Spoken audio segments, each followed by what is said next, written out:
නමස්කාර වේවා බුදුරුවනට සැමදා බුදු හිමි සරණ යමි.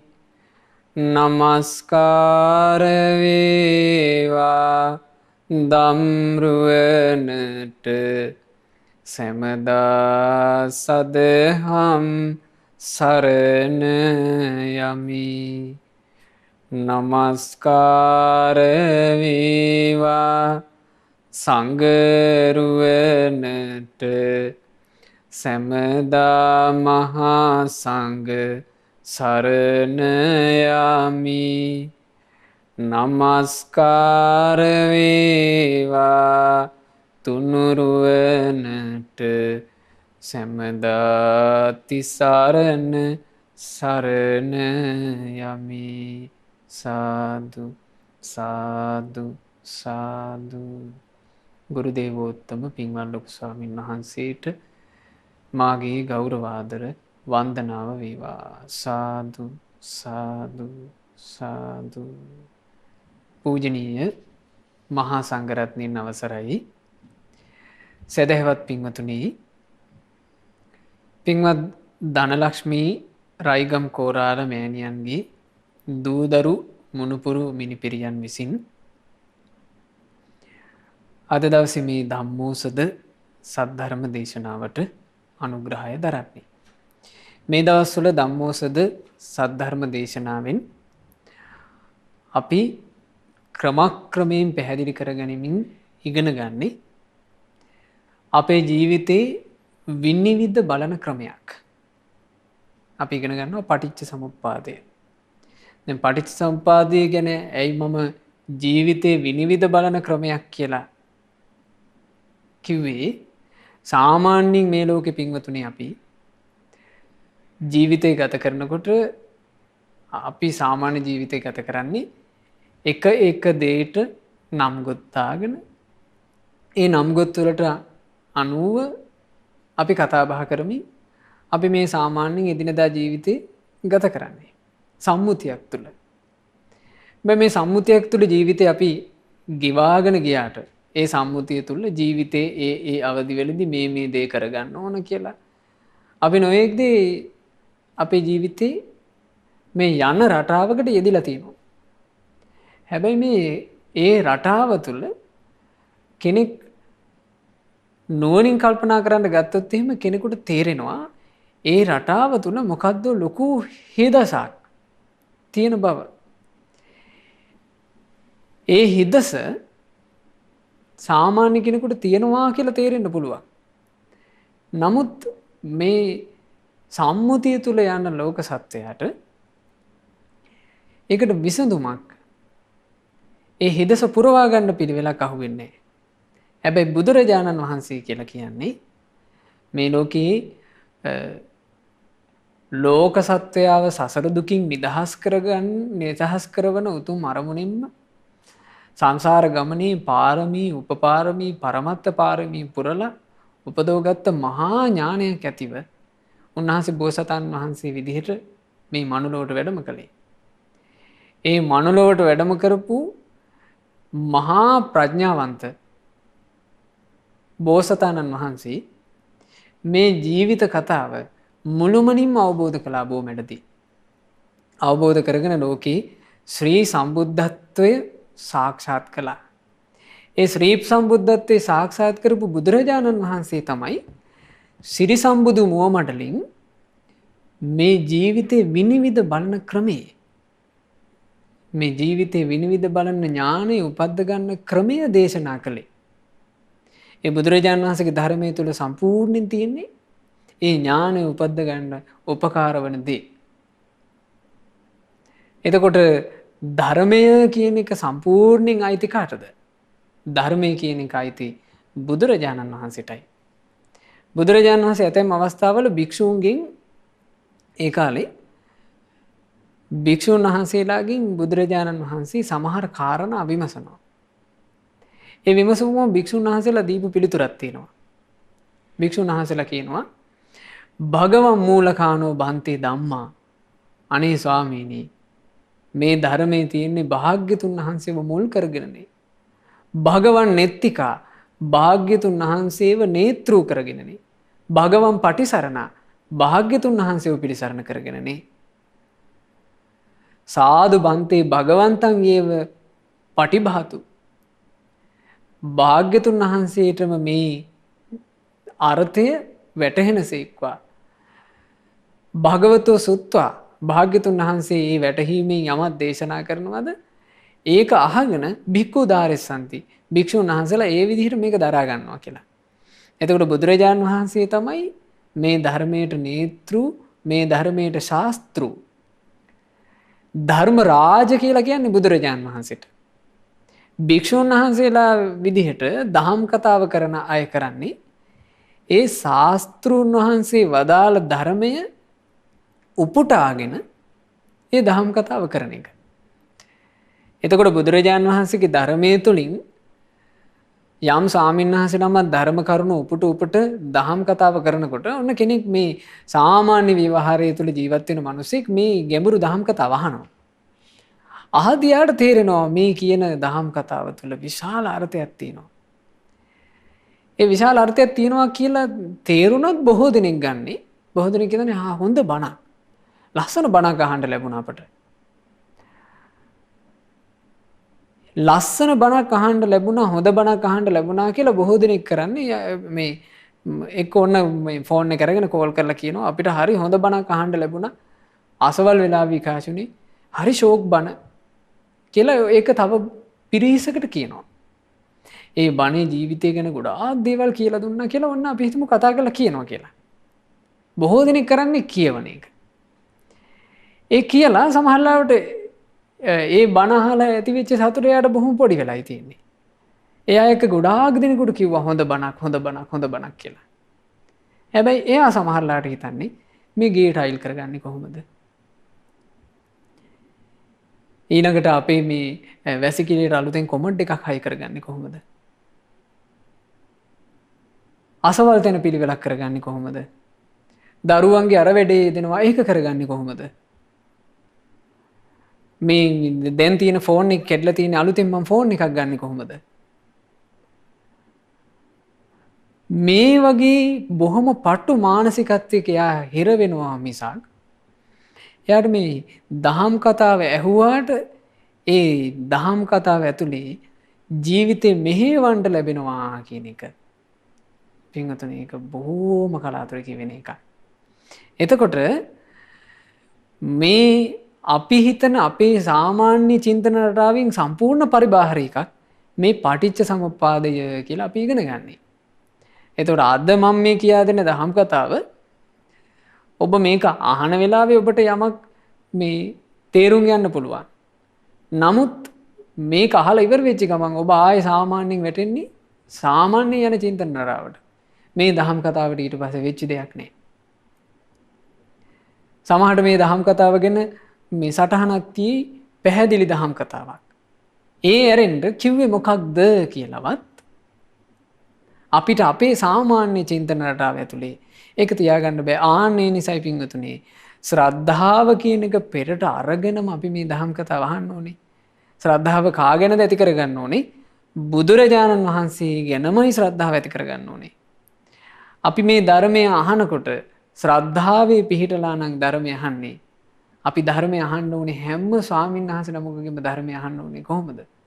මේ බුදුරජාණන් වහන්සේගේ ධර්මයයි.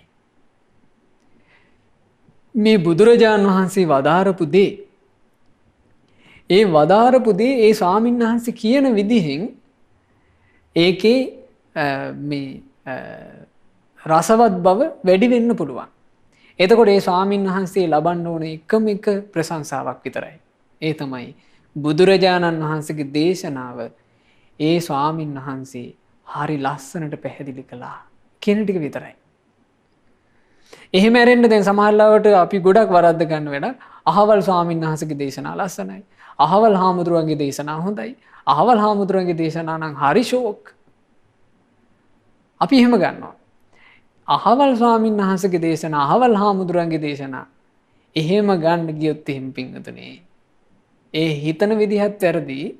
මේ බුද්ධ ශාසනය තුළේ අහවලාගේ දේශනා අහවලාගේ බණ කියලා එකක් නෑ. ඒ අහවලාගේ කියලා යමක් කියනවා නම් බුදුරජාණන් වහන්සේගේ මේ ශාසනය තුළ කතා කරන උතුම් දහම් කතාව කතා කරන්නේ නැතුව. නමුත් ශ්‍රමණ ලිංගය වෙන මේ සිවුර පොරවගෙන දැන් ওই වර්තමානයේ ඉන්නේ ඕන තරම් බුදුරජාණන් වහන්සේගේ ශ්‍රාවකෙක් විදිහට පෙනී හිටලා තව ඒ මදිවට කියනවා මං රහතෙක් කියලා. ඒ කියාගෙන තමන්ගේ එකක් කියනවා. ආන් එව්වනම් ඒකුන් ඒ දේශනා. එහෙම නැත්නම් මම මාර්ගඵලලාභී කියලා මොකක් හරි විකාරයක් කියනවා. ඒව ඒකුන්ගේ දේශනා. මට ධ්‍යාන තියෙනවා කියලා ඕන මොකක් හරි විකාරයක් කියනවා. ඒව ඒකුන්ගේ දේශනා. බුදුරජාණන් වහන්සේගේ ශ්‍රාවක භික්ෂුවක් නම් ඒ ශ්‍රාවක භික්ෂුව කරන්නේ මොකද්ද? ශාස්ත්‍රුන් වහන්සේ වදාළ දෙය ඉස්මතු කරලා පැහැදිලි කරලා කතා කරනවා. ඒ කතා කිරීම තුළ ඒ භික්ෂුව ලබනවා නම් ලබන්නේ එකම එක පැසසුමක් විතරයි. ඒ ප්‍රශංසාව තමයි ශාස්ත්‍රුන් වහන්සේගේ උතුම් බුද්ධ වචනය ඒ භික්ෂුන් වහන්සේ හරි ලස්සනට අපට කියලා දුන්නා.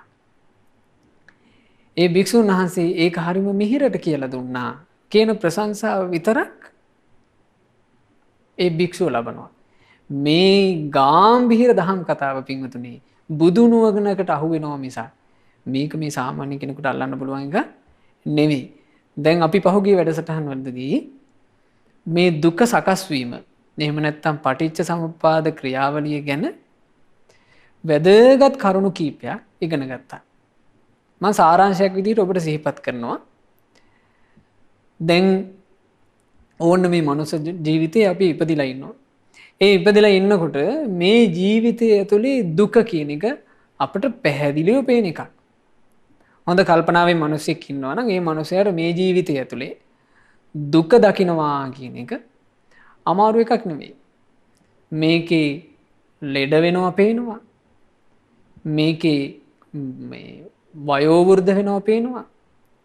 මේකේ මේ ප්‍රිය වූ අය එකට ඉන්න අයකින් එකට ප්‍රියව සන්තෝෂෙන් ඉන්න අයකින් එක්කෙනා මෙරි මෙරි යනවා පේනවා. ඊළඟට අප්‍රිය අමනාප වින්නැහි දැන් ඕන්න මේ මනුස්ස ලෝකයේම ඉන්න අප්‍රිය අමනාප කණ්ඩායම් එකපාර අන්තවාදීව ක්‍රියාත්මක වෙනවා. මේ ක්‍රියාත්මක වෙලා ඕන්න පාස්කු ප්‍රහාර වගේ මේ වගේ නොයෙකුත් අකටයුතුකම් කරනවා. අප්‍රිය අමනාප දෙයට අපිට මුහුණ දෙන්න සිද්ධ වෙනවා.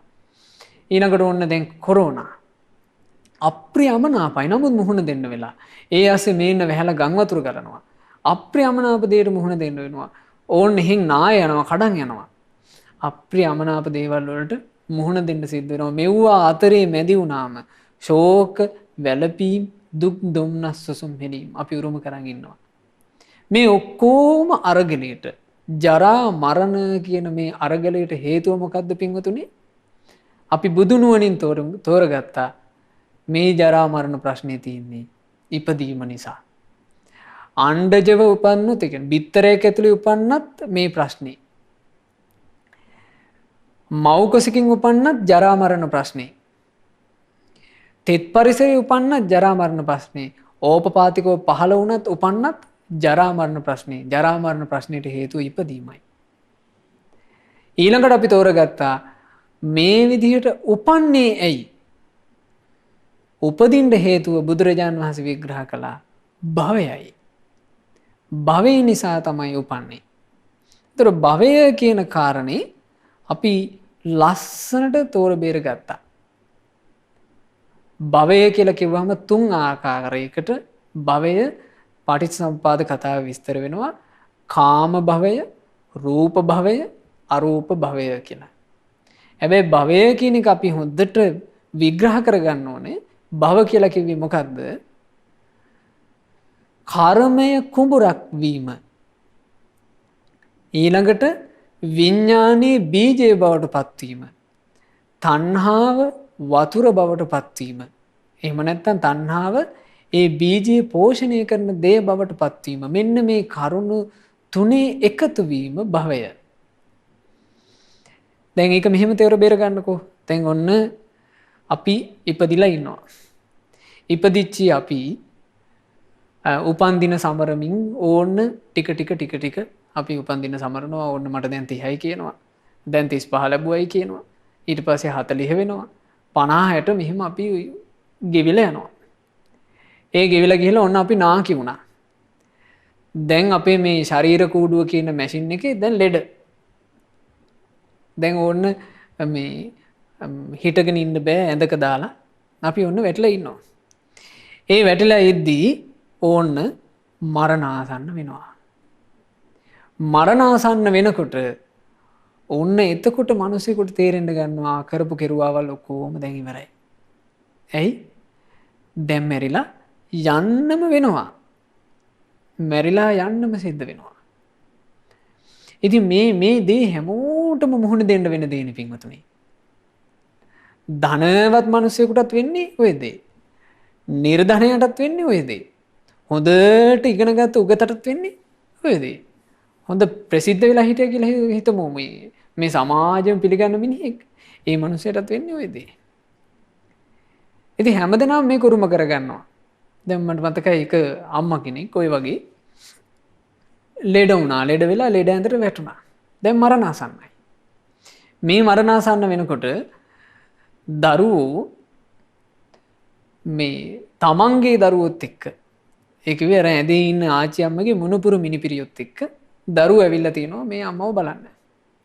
දැන් මේ අම්මා බලන්න ආවට පස්සේ මේක මිනිපිරියක් අම්මයි තාත්තයි මේ ආච්චි අම්මත් එක්ක කතා කරගෙන ඉඳි මේ මිනිපිරි ගිහිල්ලා ගෙදර බඩු ඇද්දා. අදිනකොට මේ තිබිලා තියෙන පුංචි කබඩ් කෑල්ල. මේ කබඩ් කෑල්ල මේ මිනිපිරි ඇරියා. ඇරියාම මේකේ තියෙනවා ලස්සන මල් චීත්තයක්. මේ පොඩි කෙල්ල මේ චීත්තය ගත්තා. චීත්තය අරගෙන මේ චීත්තය මේ අලුත් චීත්තයක්. ඉතින් රෙදි සුවඳයි. දැන් ඔබට තේරෙනවා රෙදි සුවඳ කිව්වහම මේ අලුත්ම චීත්තේ මේ පුංචි ළමයානේ මල් තියෙන හින්දා මෙයා උතා ගත්තා මේක මුළු ඇඟේම. උතාගෙන මේ කෙල්ල දුවගෙන එනවා අර අම්මයි තාත්තයි ආච්චි අම්මයි ඔක්කොමලා ඉන්න තැනට. ඒ දුවගෙන ආවේ මෙයාගේ හැඩ පෙන්වන්න. හැබැයි හැඩ පෙන්වන්න එනකොට ආච්චි අම්මගේ හිත ගැටුණා. ඒක ගැටෙන්න හේතුව තමයි මේ ආච්චි අම්මා ලෙඩ වෙන්න කලින් මේ ආච්චි අම්මගේ ලොකු පුතා මේ චීත්තය අරන් දීලා තියෙන්නේ අම්මට. එතකොට මේ අම්මා මේ චීත්තය අඳින්නේ නැතුව මේ චීත්තය තියලා තිබුණා කබඩ් එකේ දාලා මම මේක අලුත් අවුරුද්දකට වගේ විශේෂ වෙලාවකට අඳිනවා කියලා. ඔය චීත්තය අඳින්න තියාගෙන ඉද්දි තමයි ලෙඩ ඇඳට වැටලා මරණාසන්න වුනේ. දැන් තමන් අලුත් අවුරුද්දට අඳින්න ඉන්න චීත්තේ මේ පොඩි එකේ පිලුණු කරලා මෙන්න භාවිතයට අරන් ගැටුණා. ගැටිලා දැන් ඇතුලෙන් හූල්ලනවා මේ මගේ ලොකු එකා මට අරන් දීපු චීත්තේ මේක ගත්තා කියලා දැන් පුපුරනවා. ඒක මේ ලෙඩ ඇඳි ඉඳලම එක අතකින් මේ චීත්තේ කොනක් මේ ආච්චියම අල්ලලා තිනවා. අල්ලලා මේක කිටි අල්ලගෙන දැන් ගලවන්නේ. දැන් අර පොඩි ළමයි කෑ ගහනවා. චීත්තේ දෙන්න කියලා. එතකොට මේ අර ලොකු දරුවන්ට තේරුණා මේ අම්මට මේ චීත්තේ සම්බන්ධයෙන් බැඳීමක් තියෙනවා කියලා ඉක්මනට අර පොඩි එකේ අඬද්දිම චීත්තේ ගලවලා අම්මගේ අතට දීලා තියෙනවා. දීපු ගමන් මේ අම්මා මේ චීත්තේ අරගෙන මෙහිම පපුවට තියලා තුරුල් කරගත්තා. පපුවට තුරුල් කරගෙන දිග හුස්මක් ඇද්දා. එහෙම පණ ගියා. එතකොට තිබ්බේ කොහේද චේතනාව. චේතනාව පිහිටියා චීත්තේ. ප්‍රාර්ථනාව පිහිටියා චීත්තේ මේක මගේ චීත්තේ. මට මගේ ලොකු පුතා අරන් දීපු චීත්තේ කියලා මේකේ හිත පිහිටලා තිබුණා. ගානට හීන ධාතුවේ ලාමක ස්වභාවයේ හිත පිහිටියා නම් විඥානේ බැසගන්නේ කොහෙද? ඇයි කර්මය කියන කුඹුර සකස් වෙනවා හීන ධාතුවේ විඥානේ බැසගත්තා ඒකේ. ඒකට ගානට පෝෂණය දෙනවා තෘෂ්ණාව. උපන්න පෙරේතියක් වෙලා මල පෙරේතියක් වෙලා උපන්නා. ඒ මල පෙරේති මේ පුංචි දරුවගේ තුන් මාසයක් මේ සිද්ධිය සිද්ධ වෙලා 3 මාසෙ යන්න කලින් මේ පුංචි දරුවා වැටෙනවා පින්වතුනි. වැටලා මේ දරුවගේ අත කැඩෙනවා. ඕන අත කැඩලා බොහොම අමාරුවෙන් අර මේ පුංචි අතනේ ඉතින් මේවා සිංහල වෙදකමින් මේගොල්ලෝ පත්තු බැඳලා හදවලා තියෙනවා. හදවගෙන යාන්තම් හැදීගෙන එනකොට ආයෙ වැටිලා අතනින්ම කැඩෙනවා. දෙතුන් සැරයක් මේක මුණා. දවසක් දිෂ්ටියක් වැහිලා තිනවා මේ පොඩි කෙල්ලට. දිෂ්ටිය වැහිලා මේ පොඩි ළමයා ඔළුව කඩාගෙන කෑ ගහනවලු. මේකි මගේ චීත්තේ ගත්තා. මං මේකිව යහතින් තියන්නේ. බලන්න මේ සසර ප්‍රශ්නේ. භවයෙන් භවයට යන ප්‍රශ්නේ. මේ ප්‍රශ්නේ පින්වතුනි ඇයි අපි මැදි වෙන්නේ? බුදුරජාණන් වහන්සේ දේශනා කළා මේ උපතට හේතුව භවයයි. හීන ධාතුවේ චේතනාව පිහිටියා නම් ප්‍රාර්ථනාව පිහිටියා නම් ඒ අනුව කර්ම සකස් වෙලා විඥානේ ඒකේ බැස ගන්නවා. ආන් එතකොට හීන වූ කාම භවයේ ගිහිල්ලා යා උපත ලබනවා. එතකොට උපතට හේතුව භවය කියන කාරණේ අපි පැහැදිලි කරගත්තා. එතකොට භවය කියන එක අපි හොඳට පහදවගෙන තියෙන්න ඕන. භවය කියලා කිව්වේ විඥානයේ බීජේ බවට පත්වීම, කර්මයේ කෙත බවට පත්වීම, තණ්හාව කියන ජලයෙන් එය පෝෂණය වීම. දැන් බුදුරජාණන් වහන්සේ උතුම් සම්බුදු නුවණින් මේක තවත් තෝරනවා. මේක තවත් තෝරනවා කියලා කිව්වේ මොකද්ද? විඥානයේ බීජේ බවට පත්වීම, කර්මයේ කුඹුර බවට පත්වීම, තෘෂ්ණාදියෙන් පෝෂණය වීම කියන මේ ක්‍රියාදාමයට හේතුව මොකද්ද? කිස්මින් සති භවෝ හෝති. භවය කුමක් නිසාද? කිම්පච්චය භවෝ. භවයට ප්‍රත්‍ය මොකක්ද කියලා උන්වහන්සේ විමසනකොට අහු පඤ්ඤාය අபிසමයෝ. ඒ උතුම් ප්‍රඥාවට අවබෝධ වුණා මේක. උපාදානේකෝ සති භවෝ හෝති. උපාදානයේ තියෙනවා නම් එතන භවයේ තියෙනවා. උපාදාන පච්චය භවෝ. උපාදාන හින්දා තමයි භවය හටගන්නේ. ඔන්න බලන්න ප්‍රශ්නේ විසඳිච්ච හැටි. එතකොට මේ විදිහට මේක විසඳ ගන්න ලැබෙයිද? ශාස්ත්‍රුන් වහන්සේ මුණ නොගැසුණා නම් ශාස්ත්‍රුන් වහන්සේ තමයි මේක විසඳන්නේ. උපාදානය කියලා කිව්වේ මොකද්ද? ග්‍රහණය වීම. ග්‍රහණය වීම කියන එක ඇතැම් පොත්වල තෝරනවා ග්‍රහණය කර ගැනීම කියලා. හොද්දට පැහැදිලි කරගන්න පින්වතුනි මේ කාරණේ ග්‍රහණය කරගන්නවා කියලා එකක් නැහැ. ග්‍රහණය වෙනවා. හරියට සුලිය වගේ. දැන් ඔන්න අපි වතුරකට බැහැලා පීනගෙන යනවා. පීනගෙන යනකොට අපි දන්නේ නැහැ සුලියක් කරකිනවා. මේ සුලියට අපි ඇදෙනවා. සුලියට ඇදිලා සුලියට අහු වුණාට පස්සේ කරකැවිලා ගිහිල්ලා සුලියත් එක්ක ඇඹරිලා යනවා. එතකොට බලෙන් සුලියට ගියා නෙමෙයි. සුලියට අහු වුණාට පස්සේ එයා සුලියට ඕන විදිහට ඇඹරෙනවා. මේ වගේ ග්‍රහණය කරගන්නවා නෙවෙයි ග්‍රහණය වෙලා යනවා. ඒ වගේ ග්‍රහණය වීම, අහු වෙලා යාම, උපාදාන 4ක් තියෙනවා කියලා බුදුරජාණන් වහන්සේ වදාළා. එතකොට පටිච්ච සමුප්පාදය විග්‍රහ කරගන්න කෙනා ඥානයක් උපදව ගන්නවා. උපාදාන කියන්නේ කුමක්ද? චත්තාරිමානි භික්කවේ උපාදානානි. බුදුරජාණන් වහන්සේ වදාලා මහණෙනි උපාදාන 4යි. මොනවද උපාදාන 4? කාමෝපාදානං. කාමයට ග්‍රහණය වෙලා යනවා. එතකොට කාමයේ ග්‍රහණය කරගන්නව නෙවෙයි. කාමයට ග්‍රහණය වෙලා යනවා. ඒකට කියනවා කාම උපාදාන. කාමයට ග්‍රහණය වෙනවා කියලා කිව්වේ පින්වතුනි කාම කියලා කිව්වේ මොනවද? චක්කු විඤ්ඤයා රූපා. ඇහැට පේන රූප තියෙනවා.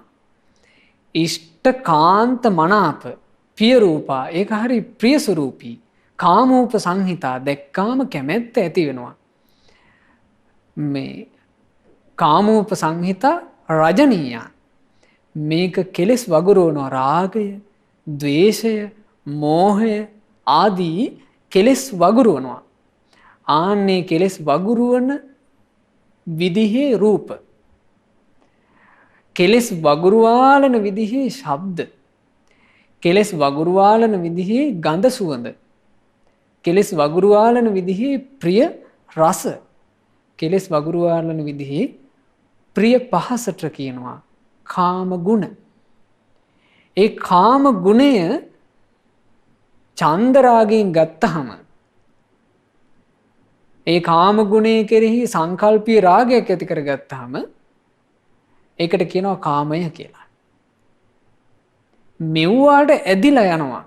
ග්‍රහණය වෙලා යනවා. දැන් මේක සාමාන්‍යයෙන් ගත්තොත් එහෙම හරි තදේට තියෙන එකක් මේක මේ ලෝකේ. ඔව්.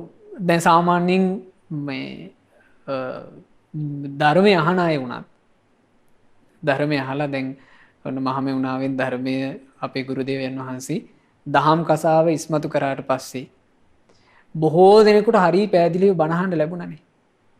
එතකොට ඔය මේ වැඩිහිටිය අය හරියට කියන එක අපිට මේ දහම් කතාව අපි පවුල් වෙන්න කලින් අහන්න ලැබුණා නම් අපිත් මහාන වෙනවා කියනවා. එතකොට ඒ කතාවේ තේරුමක් තියෙනවා. මොකද්ද? දැන් පවුල් වෙච්ච හින්දා අපිට බෑ දැන් මේකට එන්න. එතකොට මොකද්ද වෙලා තියෙන්නේ? අර පවුල් වීම කියන එකත් එක්ක තදහෙට බැඳිලා ගිහිල්ලා. එතකොට ඒකට ග්‍රහණය වෙලා. එතකොට මේ කාම වස්තුන්ට ග්‍රහණය වෙනවා කියලා කියන එක හරියට සිද්ධ වෙන එකක්. ප්‍රිය දෙයට ග්‍රහණය වෙලා යනවා. එක් අවස්ථාවක එක භික්ෂුවක් මේ ජීවිතේ යථාර්ථයක් හොයන්න ඕනා කියලා ඔන්න මේ ග්‍රහ බන්ධනය අත්හැරලා දාලා මහා සිටු සම්පත් අත්හැරියේ. අත්හැරලා ගිහිල්ලා මහාන වුණා. මහාන වෙලා දැන් කාලේ ගත වෙනවා.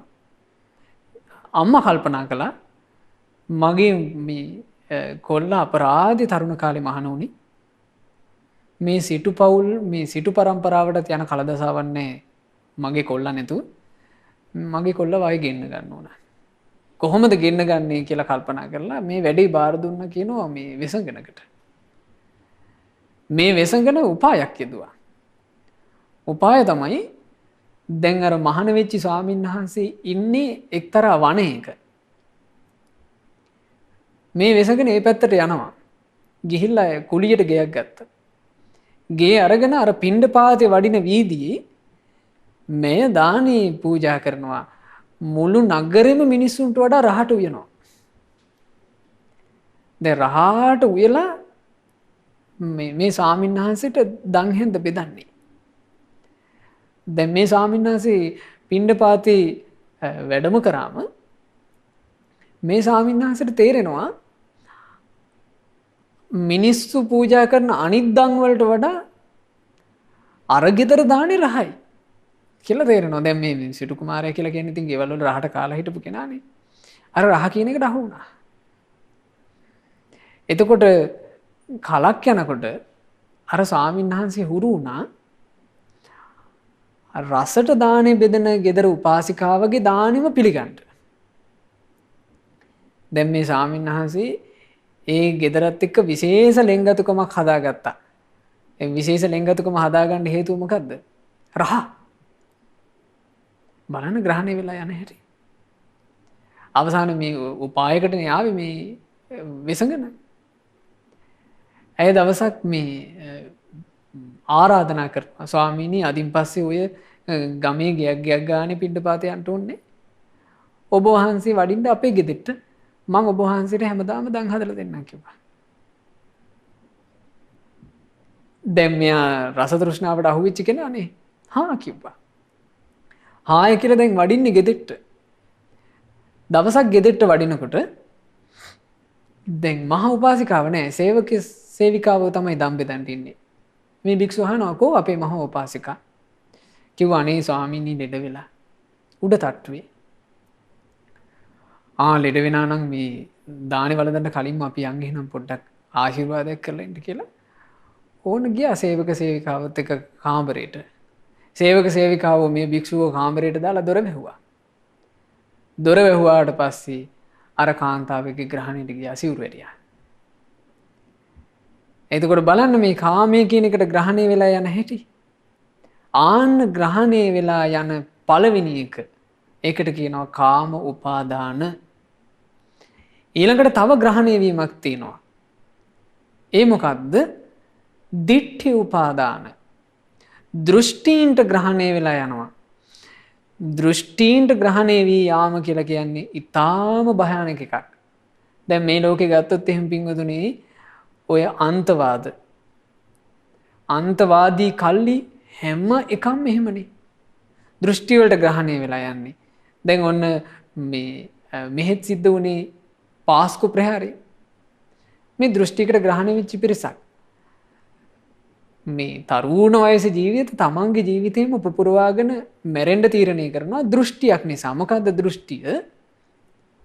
ඒ දෘෂ්ටිය තුල කියලා දෙනවා අන්‍ය ආගමික පිරිස තමන්ගේ දෘෂ්ටිය මේ අදහන්නේ නැති පිරිස ඝාතනය කළොත් එහෙම ඒ ඝාතනය කිරීමේ හේතුවෙන් ඔබ මැරුණොත් ඔබ දෙවියන් වහන්සේ ළඟට යනවා. එතෙන් ගියාට පස්සේ දෙවියන් වහන්සේ උඹට තෑගි විදිහට කන්‍යාවෝ දෙනවා. 72ක් දෙනවා. එකක් දෙකක් නෙමෙයි 72ක්ම දෙනවා. එතකොට මේ කන්‍යාවත් එක්ක උඹට හිතුමනාපේ හැසිරෙන්න පුළුවන් කියලා මේ දෘෂ්ටිය ඔළුවට දාගන්නවා. ඉතින් ඒ දාගෙනනේ අර දෙනෝ 1000ක් මරාගෙන මැරුණේ. දැන් මේ පාස්කු ප්‍රහාරෙමුත් 100 ගාණක් මැරුණා. ලෝකෙ කොහොම කොයිතරම් සිදුවීම් වෙනවද? දැන් මට මතකයි මේ එක්කෙනෙක් මගෙත් එක්ක මේ සිදුවීමක් කිව්වා ඒ ලෝකේ වගේ වෙච්ච සිද්ධියක්. මේ දෘෂ්ටික තියෙන භයානකකම තේරුම් ගන්න. ඔය වගේ අන්තවාදී මේ කෙනෙක් මරාගෙන මැරෙන්න ඇවිල්ලා හමුදාවට අහු වුණා. හමුදාවට අහු වෙනකොට මේ හමුදාව මේ ඇඳුම් ඔක්කොම ගලවලා බලනවනේ මේ පරීක්ෂා කරනවනේ. මේ පරීක්ෂා කරලා බලනකොට මේ ඔහුගේ අනිත් ඇඳුම් ඔක්කොම සාමාන්‍ය ඇඳුම්. මේ යට ඇඳුම යටට අඳින ඇඳුම ඔහු හදාගෙන යකඩෙන්. ඒ කියන්නේ මේ මිනිස්සයා හදාගෙන යකඩ ජංගියක්. ඇයි මේක හදාගත්තේ? මේගොල්ලෝ අහනවා මේ මොකද්ද මේ යකඩෙන් ජංගියක් හදාගන්න හේතුව? එතකොට කියලා තියෙනවා මේක තිබ්බහම මේ බෝම්බ ප්‍රහාරයෙන් මගේ ලිංගික අවයව වලට මුකුත් වෙන්නේ නැහැ. ලිංගික අවයව වලට මොනවා හරි වුණොත් එහෙම අර අප්සරාවියෝ ළඟට ගියාට වැඩක් නැති කියලා. එතකොට බලන්න මේ දෘෂ්ටික තියෙන භයානකකම.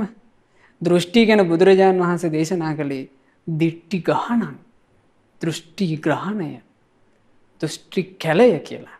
දිට්ඨි විසූකං, දෘෂ්ටි අවුල, දිට්ඨි කාන්තාරං, දෘෂ්ටි කාන්තාරය කියලා බුදුරජාණන් වහන්සේ දේශනා කළේ නිසා. දෘෂ්ටියකට අහු වුණොත් එහෙම ඒක ඊටාම භයානකයි. එතකොට දෘෂ්ටිය තමන් ගිහිල්ලා වැළඳ ගන්නව නෙවෙයි, දෘෂ්ටියට ග්‍රහණය වෙලා යනවා. ඒකට කියනවා දිට්ඨි උපාදාන. තුන්වෙනි උපාදානය තමයි අත්වාද උපාදාන. අත්වාද කියලා කියන්නේ මොකද්ද? මමත්වය, මම මගේ කියලා බැඳිලා යනවා. බුදුරජාණන් වහන්සේ දේශනා කළේ මේ මම කියන එකත් එක්ක බැඳලා ඉන්නේ හරියට බල්ලා දන් වලින් බැඳා වගේ කියනවා. බලු දන් වලට අහු වුණා වගේ මම වටේම මේ ලෝක සත්‍යය ඉන්නවා. මුඛ කරන්න ගියත් මම ඉස්සරහට එන්නේ. දැන් භික්ෂූනුත් මමත්වයේ ඉස්සරහට අරගෙන කටයුතු කරාම බොහෝ පව් පරව ගන්නවා කියලා බුදුරජාණන් වහන්සේ. ඇතැම් භික්ෂූන් ඉන්නවා කියනවා බුදුරජාණන් වහන්සේ දේශනා කළා. ඒ භික්ෂුව හිතන්නේ මම මූලික කරගෙන. මමේව කතමඤ්ඤන්තු ගිහි පබ්බජිතා උභෝ. මේ ගිහි පැවිදි දෙපාර්ශ්වයේම කල යුත්ත නොකල යුත්ත අහගන්න ඕනි මගින්. මමේව අතිවසා අස්සු. මගින්මයි අවවාද අනුශාසනා ගන්න ඕන. කිච්චා කිච්චේසු කිස්මිචි ස්වාමීනි මේක කොහොමද මේක කෙරෙන්න ඕනි කොහොමද මේක මෙහෙම කරනම හොඳයිද කියලා. ඉති බාලස්ස සංකප්පෝ. ඔය විදිහට මමත්වයේ මුල් කරගෙන හිතීම කියලා කියන්නේ බාලයාගේ අදහසක් කියනවා. ඉච්ඡා මානව වඩ්ඩති. ඕකෙන් වැඩෙන්නේ ලාමක ඉච්ඡාවත් මාන්නක්කාරකමත් විතරයි කියනවා. ඒතර බලන්න අනතුරු මම කියලා අහුවෙලා යනවා. මම කියලා අහුවෙලා යෑම හරියට තියෙනවනේ මේ ලෝකේ. මගේ ප්‍රතිරූපය, මගේ පරපුර අපි මෙහෙම අහුවෙලා යනවා. ඒ අහුවෙලා යාමත් එක්ක නේද මේ හැම අරගලයක්ම මම කියලා අහුවෙලා යන එකත් එක්ක විශාල අරගලයක් පින්වතුනි අපේ ජීවිතේ තියෙනවා. මේ සාමාන්‍ය ලෝකේ ඉගෙන ගන්න හැම විෂය ධාරාවකම අපි හිර වෙනවනේ මම කියලා. නමුත් අපි ඔබට මේ පටිච්චසමුප්පාදය විග්‍රහ කර කර කියා දෙනකොට අපි විස්තර කළා බුද්ධ ශාසනයක තියෙන සුන්දරත්වය. බුදුරජාණන් වහන්සේගේ ශ්‍රාවකයා ජීවිතය ගැන මෙච්චර විනිවිද බලලා ඥානෙ උපද්දගෙන ඒ ඥානය මම කියලා ගන්නෙ. ඒ ඥානය මගේ කියලා ගන්නෙ. ඒ ඥානය තුලින් තමන් ප්‍රතිරූපයක් හදාගන්න මහන්සි ගන්නෙ. එතකොට බාහිර ලෝකේ ගත්තාම බුද්ධ ශාසනයෙන් පරිබාහිර මේ මමත්වයමයි ඉස්මතු කරගන්නේ. මම කියලා පෙන්වන්න උත්සාහ කරන්නේ. මේ තුලින්ම ඔබට තෝර බේර ගන්න පුළුවන් පින්වතුනි බුදු රජාණන් වහන්සේගේ ධර්මයේ තුල හැසිරෙන කෙනා කවුද කියලා. දැන් ඔය මේ මිනිසුන්ව අනතුරේ හෙළන මේ බොරු රහත්කාරයෝ බොරු මාර්ගඵලලාභීන් මේ කවුරුත් පැත්තකට වෙලා කට පියාගෙන ඉන්න අය නෙමෙයි. දැන් තමන් මේ අරහත්ත්වයක් ලැබුවා කියාගෙන ප්‍රතිරූපයක් ඉස්මතු කරගන්න මහන්සි ගන්නවා. ඒ ප්‍රතිරූපය ඉස්මතු කරගන්න මහන්සි ගන්නවා කියන එක හරි පුදුමයි. විලි ලැජ්ජාව නසා ගන්නවනේ මිනිස්සු ප්‍රතිරූපය වෙනුවෙන්. හරි පුදුම සහගතයි. ඒ පුදුම සහගත මේ ධර්මයක් තුල ඉඳලා අපි බලනකොට හැබැයි මේ ලෝකය කියලා කියන්නේ සසර ගමන කියලා කියන්නේ අත්වාද උපාදානයට ග්‍රහණය වෙලා යන එකක්. ඊළඟට ග්‍රහණය වෙලා යනවා කිව්වා සීලබ්බත උපාදාන. සීලබ්බත උපාදාන කියලා කියන්නේ මේ මෙහෙම එකක්. දැන් ජීවිතය ගැන යම් පමණක් තේරුම් ගන්න කෙනෙකුට මේකෙන් නිදහස් වෙන්න ඕන කියලා හිතක් උපදින්න පුළුවන්. ඒ හිතක් උපදින කෙනා නිදහසක් පතාගෙන වැරදි දෙයක ඇඹරිලා යනවා. ඒකේ ග්‍රහණය වෙනවා. දැන් ඒ කාලේ තිබුණානේ හරියට ඒ කාලේ ඔබ අහලා තියෙනවා ෂට් ශාස්ත්‍රවරු හිටියා. ඔය ෂට් ශාස්ත්‍රවරු අතරේ ප්‍රබල මතයක් කතා කරගෙන ගියපු කෙනෙක් තමයි නිගණ්ඨනාථ පුත්ත. නිගණ්ඨනාථ පුත්ත කිව්වේ මේ ශරීරයට දුක් දෙන්න ඕන. තවන්න ඕන. එතකොට විමුක්තියක් ලැබෙනවා. එතකොට ශරීරයේ දුක් දීම තැවීම කියන එක හරියට එකල මේ තාපසවරු කරලා තියෙනවා. දැන් ඒක අඩු ඉන්දියාවේ. නමුත් අදට නිගණ්ඨයෝ ඉන්නවා. අච්චර වීරිය වැඩිලා දැන් ඉන්න නිගණ්ඨයන්ගේ නැහැ. ඒ කාලේ භික්ෂුන් වහන්සේලා මේ සැවැන් නුවර දකින්න ඔය සැවැන් නුවර ළඟම තිබිලා තියෙනවා නිගණ්ඨයෝ වාසය කරපු ආරාමයක්. නිගණ්ඨ ආරාමේ ස්වාමීන් වහන්සේලා දකිනවා මේ නිගණ්ඨයෝ මේ තදීට පායන අවුවේ මේ දන හිස්සලින් දන ගහගෙන මේ සිරුර තවනවා. දුකින් නිදහස් වීමක් පතාගෙන කටු සයනවල හාන්සි වෙලා ඉන්නවා. දුකින් නිදහස් වීමක් පතාගෙන ඔළුවෙන් හිටගෙන ඉන්නවා. ඉතින් මේ ආදී මහා දේ දකිනකොට මේ ස්වාමීන් වහන්සේලා බුදුරජාණන් වහන්සේට මේ ගැන කිව්වා නේ ස්වාමීනි මේ දුකින් නිදහස් වීමක් පතාගෙන කොයිතරම් වැරදි දෙයකද මේ අහුවෙලා තියෙන්නේ කියලා බුදුරජාණන් වහන්සේ දේශනා කළා. මහණෙනි ඕක හරියට මේ අතීතයේ බුදුරජාණන් වහන්සේ බෝසත් අවදී බෝසතාණන් වහන්සේ විදිහට උපන්න කියනවා සිංහරාජෙක් වෙලා. ওই සිංහරාජයා වෙලා ඉන්න කාලේ එක හාවෙක් ওই කැලේ හිටපු එක හාවෙක් මේ හාවා මේ උදුපීලි ටිකක් කාලා ටිකක් බඩ පිරීලා තියෙද්දි මේ හාවා විවේකයක් ගන්නට කියලා යනවා තල් ගහක් යටට. ඔය තල් ගහ තිබුණේ ලොකු මේ බෙලි ගහක් මුල. මේ තල් ගහේ අස්සට ගිහිල්ලා තල් කොලේ හෙවනේ මේ හාව හාන්සි වෙලා හාව හිතනවා දැන් අපි මේ හදිසියේ ලෝකේවත් පෙරලීගෙන ආවොත් එහෙම මං කොයි දිශාවටයි දුවන්නේ කියලා මේ හාව හිතනකොටම අර බෙලි ගහේ තිබුණ ලොකු බෙලි ගෙඩියක් මේ තල් අත්ත උඩට වැතුණා දඩාංගල සද්දයක් එන විදිහට. මේ තල් අත්ත උඩට මේ තල් කොඩේ උඩට බෙලි ගෙඩිය වැටිච්ච ගමන් හාවා උඩ ගිහින් නැගිට්ටේ. හාවගේ හිතේ තිබුණේ ලෝකෙ පෙරළුනොත් කියන අදහසනේ. හාවට එක පාර කියවුණා ලෝකෙ පෙරලෙනවෝ කියලා. ආයෙ හැරිලවත් බැලුනේ හාව දුවනවා. ඔය දුවනකොට මේකට කැලේ හිටපු අහිංසක සත්තු ඔක්කොම එකතු වුණා. සත්තු අර දුවන සතාගෙන් අහනවා ඇයි මේ දුවන්නේ ලෝකෙ පෙරලෙනවා දුවපියව කියලා දැන් දුවනවා. මේ දුවගෙන යනකොට සිංහරාජයා මේ සත්තු දුවන දිහා බලලා මේ සත්තුන්ව බය කරලා නවත්ත ගත්තා. තොපි මේ කඩාගෙන දුවන්නේ කොහෙද? එතකොට කිව්වා අනේ හාමුදුරනේ මේ ලෝකේ පෙරලීගෙන එනවා අපි මේ බේරෙන්ටයි දුවන්නේ. එතකොට සිංහරාජයා බෝසතාණන් වහන්සේනේ ඥානවන්තයි. ලෝකෙ පෙරලනවා කියලා එකක් වෙන්න බෑ. මේකේ වෙන මොකක් හරි ප්‍රශ්නයක් තියෙන්නේ කියලා මේ සිංහරාජයා මේක මුලට හෙව්වනේ. ඒ මුලට හොයනකොට අහු වුණා අර හාපැටියා තමයි ලෝකෙ පෙරලනවා කියලා මුලින්ම දැක්කේ. එතකොට සිංහරාජයා කිව්වා හාපැටියෝ මට පෙන්නාපන් උඹට ලෝකෙ පෙරලෙන සද්දේ මුලින්ම ඇහිච්ච තැන. එතකොට මේ හාපැටියා අර තමන් නිදාගෙන හිටපු තල් පැලේ ළඟට සිංහරාජයා එක්ක යනවා.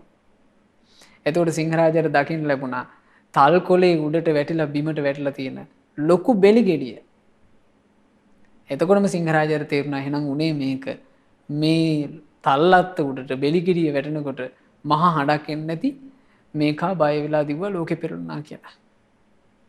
ඒ වගේ විමසලා බලන්නේ නැතුව කටයුතු කරන්න ගිහිල්ලා තමයි කිව්වා ඔය විනාශයට වැටෙන්නේ. වර්තමානයේ උනත් පිංගුතුනේ හරියට තියෙන එකක්. සීලබ්බත පරාමාසය. මේ අසත්පුරුෂයෝ නිසා මේ වර්තමානයේ මිනිස්සු ධර්මයක් හම්බෙලා බණපදයක් අහන්න ලැබිච්ච අය පවා නොමග ගියේ නැද්ද? ඉතින් අසත්පුරුෂයෝ ටිකක් බිහිවිලා කිව්වා මේක මේ මෙච්චර කාලයක් ශාසනික ක්‍රමයේ සීලේ විග්‍රහ කරපු විදිහ වැරදි කිව්වා. මේ සුරාමේරේ මඤ්ඤපමා දට්ඨානා කියලා කියන්නේ මේ මත්පැන් මාද්‍රව්‍ය පාවිච්චි කරන එකේ වැළකීම නෙවෙයි කිව්වා. ඒකට වෙන එකක් කිව්වා. එතකොට මිනිස්සු ඒක අහන මිනිස්සු සීලයක් කියලා හිතලා අර උතුම් සීලය අත්හරිනවා. එතකොට සීලබ්බත පරාමාස. සීලයක් කියලා හිතලා උතුම් සීලය අත්හරිනවා වැරදි දෙයක පටලැවිලා යනවා. ඒ පටලැවිල්ලට කියනවා ග්‍රහණය වුණා කියලා. ඕන එතකොට ග්‍රහණය වීම 4යි. ග්‍රහණය වීම 4 මොනවද? කාමයට ග්‍රහණය වෙලා යනවා. ඒකට කියනවා කාම උපාදාන. දෘෂ්ටීන්ට ග්‍රහණය වෙලා යනවා. ඒකට කියනවා දිට්ඨි උපාදාන. මම මගේ කියන හැඟීමට ග්‍රහණය වෙලා යනවා. ඒකට කියනවා අත්වාද උපාදාන. සීලයක් කියලා හිතාගෙන වැරදි මතවල ග්‍රහණය වෙලා යනවා. ඒකට කියනවා සීලබ්බත උපාදාන. සසරින් නිදහස් වෙන්න කියලා උතුම් කොට ආරක්ෂා කරනවා කියලා වැරදි පිළිවෙතක් අනුගමනය කරනවා. ඒකට කියනවා සීලබ්බත උපාදාන. එතකොට මේ උපාදානයේ යම් තැනක තියෙනවා නම් උපාදාන හේතුවෙන් තමයි භවය සකස් වෙන්නේ. කාම, දිට්ඨි, අත්වාද, සීලබ්බත කියන මේ උපාදාන නිසා කාම භවය, රූප භවය, අරූප භවය කියන මේ භවය ලැබෙනවා. එහෙම නැත්නම් උපාදාන තියෙද්දී තමයි කර්මය කුඹුර බවට පත් වෙන්නේ. උපාදාන හේතුවෙන් තමයි විඥාණය බීජය බවට පත් වෙන්නේ. උපාදාන හේතුවෙන් තමයි තෘෂ්ණාවෙන් ඒ විඥාන බීජය පෝෂණය වෙන්නේ. එහෙම තමයි අපි මේක තෝර බේර ගන්න ඕන. එතකොට මේ නෙතිප්ප කරන පොත් වහන්සේ තුල උපාදානය කියන එක තෝරනවා මේ හරි ලස්සනට. උපාදානය කියන්නේ තියෙනවා සසර පැවැත්ම ඉදිරියට පමුණුවාලීමේ ලක්ෂණය උපාදානයයි. උපාදානයේ ලක්ෂණය මොකක්ද? සසර පැවැත්ම ඉදිරියට පමුණුවනවා. දැන් මේ උපාදාන හතරෙන් එකකට ග්‍රහණය වෙලා ගියාට පස්සේ එයාට භවය සකස් වෙනවා. භවයේ හේතුවෙන් උපදිනවා. උපන්නට පස්සේ ආයේ ජරා මරණ කියන කොම දුක්ඛන්දරාව එයාට ලැබෙනවා. එතකොට සසර පැවැත්ම පමුණුවාලන උපාදානයත් හේතුවක් නිසා තියෙන්නේ. දැන් අපි මේ ආර්ය න්‍යායයට අනුවනේ මේක ඉගෙන ගන්නේ. උපාදාන ගැන ඔය විදිහට හතර ආකාරයකට දන්නවනම් මේ උපාදාන හතර ගැන එයාට තියෙනවා උපාදාන ගැන නුවණක්. ඒකට කියනවා උපාදානීය ඥානය. උපාදාන ගැන තව නුවණක් තියෙන්න ඕන. උපාදාන තිබෙන්නේ කුමක් නිසාද? ඒ නුවණ අපි කාගෙන්ද ලබා ගන්නේ? බුදුරජාණන් වහන්සේගෙන්. බුදුරජාණන් වහන්සේ දේශනා කළා උපාදාන තියෙන්නේ තණ්හාය සති උපාදානං හෝති. තණ්හාව තිබීමෙන් උපාදානය වෙයි. තණ්හා පච්චය උපාදානං. තණ්හාව නිසා තමයි උපාදාන. එතකොට ඔන්න උපාදානයට හේතුව මොකද්ද? තණ්හාව. එහෙමනම් උපාදාන නිරුද්ධ වෙන්නේ තණ්හාව නිරුද්ධ වීමෙන්. කෙනෙක් මේ උපාදානයේ බිහිසුණු බව දැකලා උපාදානයෙන් නිදහස් වෙන්න ඕනා කියලා යම් ප්‍රතිපදාවක් අනුගමනය කරනවා නම් ඒ උපාදාන නිරෝධ ගාමිනී ප්‍රතිපදාව කුමක්ද? බුදුරජාණන් වහන්සේ දේශනා කළා උපාදාන නිරෝධ ගාමිනී ප්‍රතිපදාව ආර්ය අෂ්ටාංගික මාර්ගයයි. යම් කෙනෙකුට තියෙනවා නම් පින්වතුනි ඕන ඔය විදිහට උපාදාන ගැන ආකාර හතරකට දැනුමක්. දැන් බලන්න මේ පටිච්චසමුපාද ක්‍රියාවලිය ගැන ධම්මෝසද වැඩසටහනින් ඔබ දිගටම අපිත් එක්ක සම්බන්ධ වෙලා මේ දේශනා මාලාව ශ්‍රවණය කරා නම් ඔබට මේ ජීවිතය ගැන විනිවිද දකින්න උවමනා කරන ඥාන කිහිපයක්ම මේ වෙද්දී මේ ඒ ඥාන උපදව ගන්න හැටි ඔබට අහන්න ලැබුණා. ඒ කියන්නේ ජරා මරණ ගැන ශ්‍රාවකයාට තියෙනවා හතර ආකාරයක ඥානයක්. ධර්මය තුලින් ලබාගත නුවණක් තියෙනවා. මොකද්ද? ජරා මරණ කියන්නේ මොකක්ද? ජරා මරණ හටගන්න හේතුව මොකක්ද? ජරා මරණ නිරුද්ධ වෙන්න හේතුව මොකක්ද? ජරා මරණ නිරුද්ධ කරන්නේ කොහොමද? ජරා මරණ නිරුද්ධ කරන ප්‍රතිපදාව කුමක්ද? ආන්න එහෙම ජරා මරණ ගැන හතර ආකාරයකට දැනුමක් තියෙනවා. ජරා මරණ ගැන තියෙන දැනුම මොකද්ද? ජරා මරණ කියන්නේ මේක. එතකොට ජරා මරණ අපි විස්තර වශයෙන් ඉගෙන ගත්තා. ජරා මරණ තියෙන ඉපදීම නිසා. ඉපදීම නිරුද්ධ වීමෙන් ජරා මරණ නැත. ජරා මරණ නිරුද්ධ කරන ප්‍රතිපදාව ආර්ය අෂ්ටාංග මාර්ගයයි. ඉපදීම ගැන හතර ආකාරයකට දැනුමක් තියෙනවා. ඉපදීම යනු මෙයයි. ඉපදීමට හේතුව භවයයි. භවය නැතිවීමෙන් ඉපදීම නැත. ඉපදීම නිරුද්ධ කරන ප්‍රතිපදාව ආර්ය අෂ්ටාංග මාර්ගයයි. ඊළඟට භවය ගැන හතර ආකාරයකට දැනුමක් තියෙනවා. මොකද්ද? භවය කියන්නේ මේකයි. දැන් අපි මේ විස්තරය අදත් ඇහුවා. එතකොට භවයට හේතුව උපාදානයයි. උපාදාන නැති කල්හි භවය නැත. භවය නිරුද්ධ කරන්න තියෙන ප්‍රතිපදාව ආර්ය අෂ්ටාංග මාර්ගයයි. ඊළඟට උපාදාන ගැනත් ওই විදිහට හතර ආකාරයක දැනුමක් තියෙන්න ඕනේ කියනවා. උපාදාන කියන්නේ කාම උපාදාන, ditthi උපාදාන, අත්වාද උපාදාන, සීලබ්බත උපාදාන කියන හතර. ඒ උපාදාන හටගත්තේ තණ්හාව නිසා. තණ්හාව නිරුද්ධ වීමෙන් උපාදාන නිරුද්ධ වෙනවා. උපාදාන නිරුද්ධ කරන්න තියෙන ප්‍රතිපදාව ආර්ය අෂ්ටාංග මාර්ගයයි. ওই විදිහට දන්නවනම් ඔහුට තියෙනවා කිව්වා ධර්මයේ තුලින් උපදවගත්ත නුවණක්. ඒකට කියනවා ධම්මේ ඥාන. ඒ ධර්මයේ ඥානය ඔහු අතීතයටත් අනාගතයටත් ගලපලා බලලා නිෂ්ඨාවකටපත් වෙනවා. එහෙමනම් උපාදාන හටගන්නේ අතීතේ වේවා අනාගතේ වේවා තණ්හාව නිසාමයි. උපාදාන නිරුද්ධ කරන්න තියෙන්නේ තණ්හාව නිරුද්ධ කිරීම. ඒක අතීතෙත් එහෙමයි, දැනුත් එහෙමයි, අනාගතෙත් එහෙමයි කියලා ඔහු මේ ධර්ම න්‍යාය ගැන නිෂ්ඨාවකටපත් වෙනවා. ඒ නිෂ්ඨාවකට පත්වෙන කෙනාට තමයි මේ ඉගෙන ගන්න ධර්මය තුළින් පිළිසරණක් තියන්නේ. ඒ නිසා පින්වතුනේ ඒ පිළිසරණ සලසගත්ත උත්තමය ඔක්කොම ආර්යෂ්ටාංග මාර්ගයේ ගමන් කරලා සුන්දර නිවනට පත් වුණා. උපාදාන හැම දුරු කරගත්තා. උපාදාන දුරු කරගත්තා කියලා කියන්නේ උපාදාන නැත්තම් භවයක් නැහැ. භවේ නැත්තම් ඉපදීමක් නැහැ. ඉපදීම නැත්තම් මේ ජරා මරණ දුක්ගිනි කිසිවක් නැහැ. ඉතින් අපටත් මේ සුන්දර ආර්ය අෂ්ටාංගික මාර්ගයේ හැසිරී ඒ බුදුපසේ බුදු රහතුන් නිවී සැනසුන අමා නිවනේ සැනසෙන්ට වාසනාව ලැබෙත්වා. සාදු සාදු සාදු. මෙවැනි වටිනා ධර්මදේශනා නැරඹීමට ශ්‍රද්ධා YouTube චැනලය සබස්ක්‍රයිබ් කර සීනුව ලකුණ ඔබන්න.